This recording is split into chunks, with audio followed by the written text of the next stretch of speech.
Daniel Carson was 62 years old, a retired Marine whose deep-set eyes carried the weight of stories untold. Stories full of sacrifice, grit, and moments that would haunt most men for a lifetime. His silver hair, still trimmed in a crisp military style, was a silent testament to decades of discipline. And that limp, barely noticeable to most, was more than just a physical reminder. It whispered of battles fought, both abroad and within. For 8 long, grueling years, Daniel had given everything to his country. And yet, even in retirement, he wasn't truly free.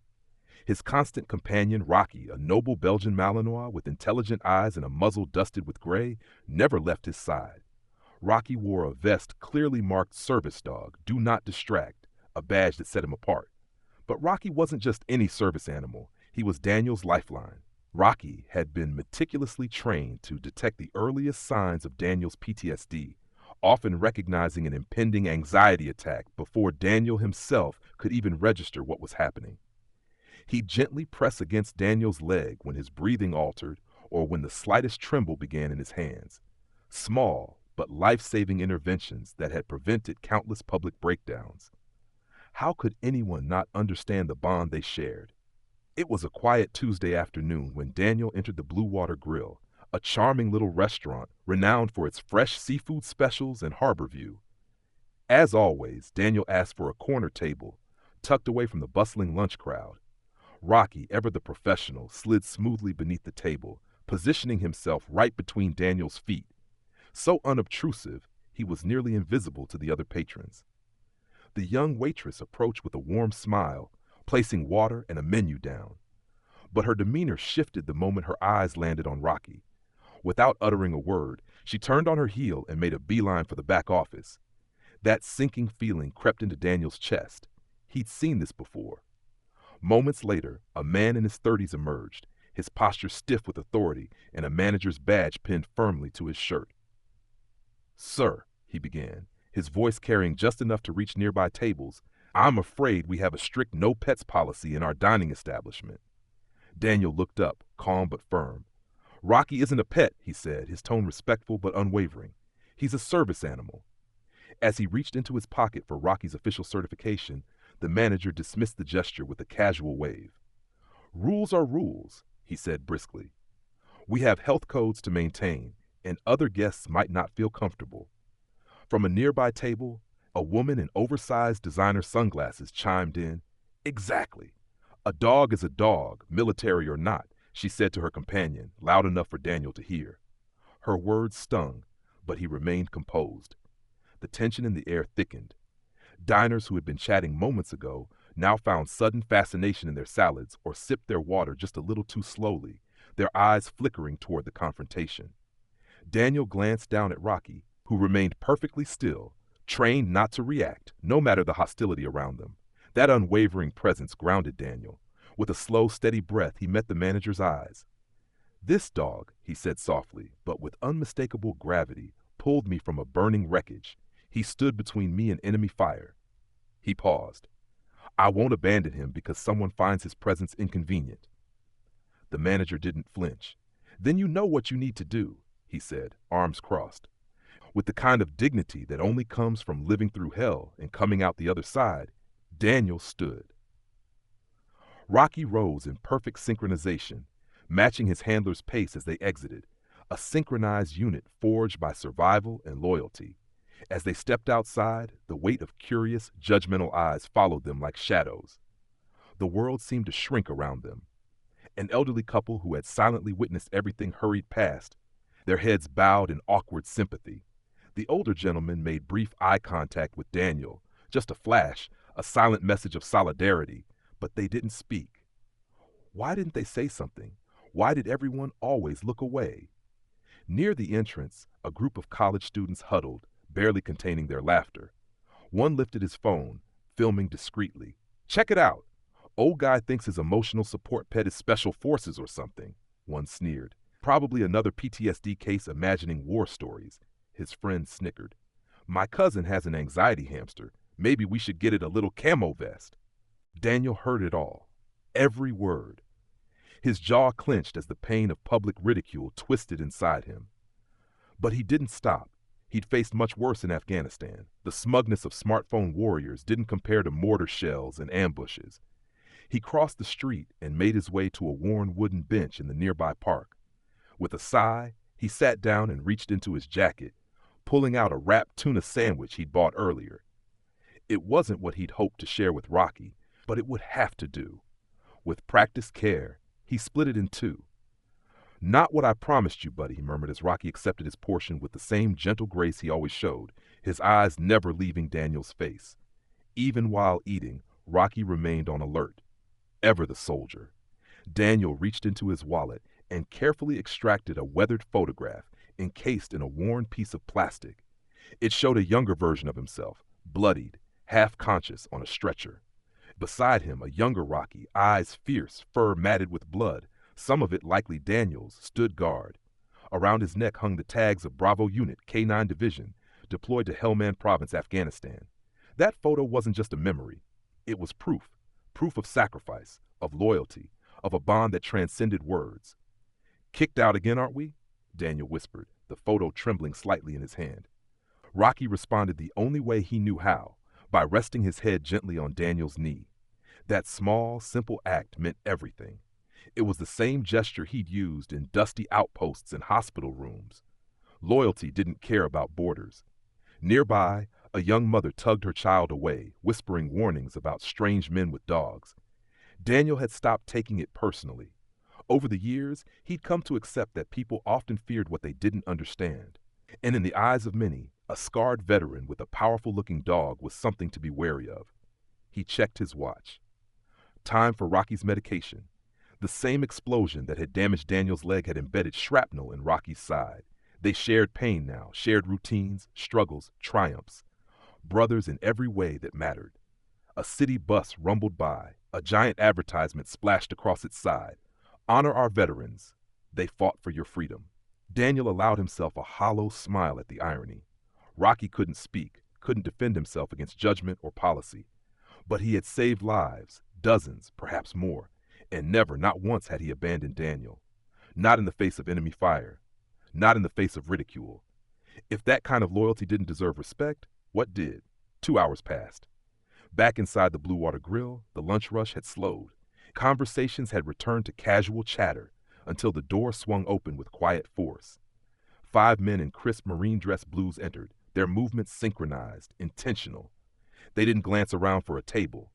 They didn't pause at the specials board. They moved directly to the host station. The room quieted instantly. A child pointed. A businessman stopped mid-call. The lead Marine, a captain with Macmillan stitched onto his uniform, stepped forward and presented his military ID. "I'm Captain James Macmillan, commanding officer of Bravo Unit, 1st Marine Special Operations Battalion," he announced. "I'm looking for Daniel Carson and his service dog, Rocky." The manager, yes, the same one, stumbled out from the back, his face blanching at the sight of the sharply dressed Marines. They left," he stammered, now very aware of the numerous phones being pointed in his direction. Captain Macmillan didn't raise his voice, but every word he spoke hit with the force of thunder.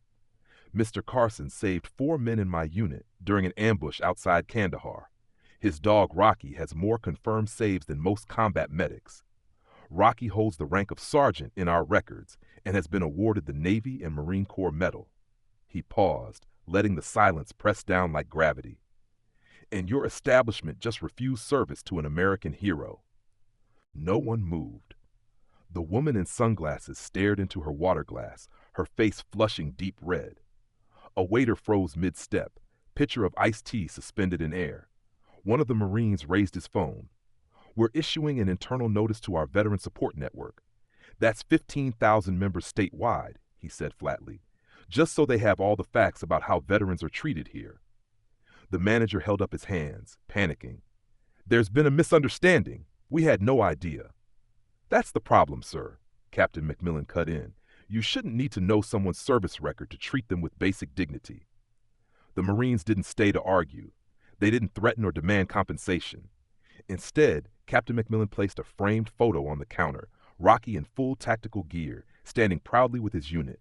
At the bottom of the frame, a single word was inscribed: "Brother." Then, just like that, they turned and left. Across the street, Daniel and Rocky sat in an old pickup truck, unaware of the justice quietly unfolding on their behalf. Back inside, the youngest server, a college student who had watched the earlier incident in uncomfortable silence, grabbed a takeout container from behind the counter and ran toward the door, his eyes filled with something that looked a lot like remorse, or maybe respect. She moved fast, heart racing, breath quick, as if making up for the silence she'd kept earlier. Clutching a brown paper bag packed with the day's special and topped with a generous slice of warm apple pie, she dashed out the door, her apron fluttering behind her. A string secured the bundle, and beneath it, carefully folded, was a handwritten note. Reaching Daniel's truck, parked under the afternoon sun, she extended the package with trembling hands. The note peeked out, its simple message scrawled in blue ink. "We were wrong. Please let us make it right." Daniel looked at her, his eyes unreadable beneath furrowed brows. Then he glanced toward the restaurant. Through the windows, curious faces pressed forward, watching, waiting, wondering what he'd do. There was a long, heavy moment, the kind of silence that makes you hold your breath. Then, with the kind of grace that only a man who'd survived the unimaginable could summon, Daniel reached out and accepted the offering. His nod wasn't warm, nor was it cold. It wasn't forgiveness, and it wasn't rejection. It was something more complex, an acknowledgement that someone was trying, and maybe that was worth noticing. As the young server turned to walk away, cheeks burning with emotion, she heard Daniel murmur to Rocky, "What do you think, buddy? Should we give them another chance?" Rocky's tail wagged once. Just once. A soldier's answer to a truce. Cautious, steady, but open. That simple gesture held weight, like a flag raised over a quiet battlefield. 1 week later, the Blue Water Grill's window gleamed with a brand new sign. "We proudly welcome all veterans and their service companions." Beneath it, a framed photograph captured the spirit of history. Military working dogs from World War II to Afghanistan, fierce, loyal, unyielding. The restaurant had changed. Something deeper had shifted in its bones. The local veterans organization gathered outside the entrance under the late morning sun. In a quiet ceremony, they presented Rocky with an honorary medal, the inscription carved into bronze, "Four-legged warrior, above and beyond." Rocky, ever the disciplined soldier, sat at full attention throughout the proceedings. His stillness was noble, his bearing proud. He only moved when Daniel whispered the release command. Then, with grace and dignity, he leaned into his handler's leg as if to say, "We're still in this together." From a nearby school, children arrived in a line, holding handmade cards adorned with flags, paw prints, and simple thank you messages written in crayon. One small boy, maybe 7 or 8, shuffled forward, clutching a bright blue card. His eyes, big and round, looked up at Daniel. "Does he understand when people say thank you?" the boy asked, pointing to Rocky with quiet awe. Daniel bent down slowly, his legs stiff but his spirit strong. "He doesn't need words," he said gently. "He just needs to be beside the people who remember what he's done." And in that instant, every adult present swallowed a lump in their throat. The manager who had once sent Daniel away resigned the very next day after the Marine's unexpected visit. She left behind a note for the owner. It read, "Thank you for teaching me what law books couldn't. Respect isn't about following rules, it's about recognizing worth in others." The owner, the daughter of a Vietnam veteran herself, didn't just accept the apology, she acted. She mandated training for all employees about the Americans with Disabilities Act and the importance of service animals. But more than that, she invited local veterans to speak at monthly community dinners, giving them a voice, a space, and the respect they'd earned. Daniel and Rocky returned, not with a grudge, but with quiet consistency. They became regulars. Their old corner table now bore an American flag and a simple plaque, "Daniel and Rocky, Bravo Team, never forgotten." That little corner was no longer just a place to eat. It was a place to remember. One night, the student who had once filmed the confrontation with his phone nervously approached their table. But this time, the phone was down. "I deleted that video," he said, eyes darting to the floor. "And my brother just enlisted. I just wanted to say I'd want someone to respect him." The words faltered in his throat, unfinished, but heavy with sincerity. Daniel didn't hesitate. He extended his hand and replied with calm certainty, "Then be that someone, now, for others." A moment passed between them, one of redemption, of possibility. Rocky, though older now, never stopped doing his duty. He stayed vigilant for signs of Daniel's PTSD. During one lunch, a sudden car backfired outside, its crack like gunfire. Daniel's hands began to tremble. Without hesitation, Rocky pressed into his leg. Diners looked up, but this time they looked away with purpose. Not from discomfort, but from respect. Privacy, earned and understood. 3 months later, Captain Macmillan's unit deployed once more. Before they left, the captain handed Daniel a unit coin, a rare honor, especially for non-active personnel. Daniel tucked it into his pocket beside the photograph of Rocky in his prime. 2 reminders, 2 anchors, 1 story. On quiet evenings, Daniel and Rocky could often be found on their porch, side by side, gazing at the fading light. Their silence was rich with memories of desert winds, the sound of earth splitting open, and the eerie whistle of bullets. But it was also filled with peace, with a sense that maybe, just maybe, the world hadn't forgotten them after all. You may forget this story by tomorrow. Life moves fast, but if no one tells it again, if no one shares it, then history stays silent. And we owe it to those who served, those who still serve, even with pause, to make sure silence never wins. Because not everyone who wears a uniform is a hero.